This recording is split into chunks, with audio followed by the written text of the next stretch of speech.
When you're leaving, you want to rinse out the brew group, and this is relatively simple. All you basically need to do is open up the tray again, 2 buttons, and then you can open up the side panel. You'll see here where it says push.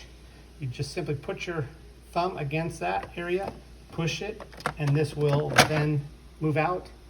You bring it to the sink. You will rinse it all the way out with cold water, and then leave it on the sink here to dry. Do not take a any towel to it. Just dry it, let it air dry. You shouldn't have to put it back, but if you do, want to make sure that these 2 arrows down here match up, otherwise it won't go in.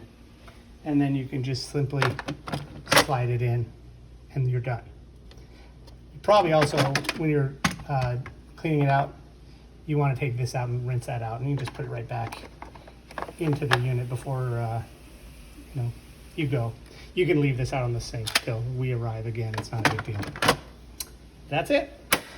Have fun.